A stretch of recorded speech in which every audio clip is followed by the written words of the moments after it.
आता हे विसरभोळापणा म्हणावं की आळस म्हणावा, तर तुम्हीच मला कमेंट करून सांगा. तर ह्यांनी गेले आज सकाळी ऑफिसला, आता आठवडाभर काही हे घरी येत नाहीत. आता आम्ही तिघंच मायलेकरं घरी. तर ह्यांनी गेले ऑफिसला, विराज गेला शाळेला आणि हा एवढा काही पसारा झाला होता किचनवर. हे सगळं आवरून घेतलं आणि नंतर मी लागले ब्लाऊज शिवायला. मला एक ब्लाऊज शिवायचं होतं.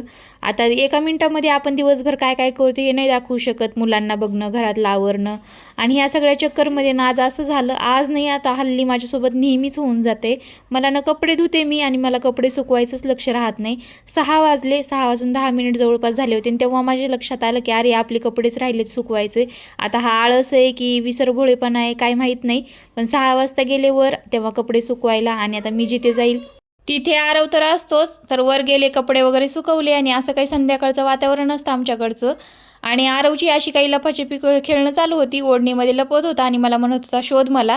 आता लेकरांना ना मी एवढी काही रोकटोक करत नाही, असं नको करू तसं नको करू. हेच वय असतं मनसोक्त खेळण्याचं. तर असा काही टोपल्यामध्ये पण लपत होता तो आणि लगेच मला म्हणत होता मम्मी शोध मला. तर चला भेटू उद्याला, तोपर्यंत बाय.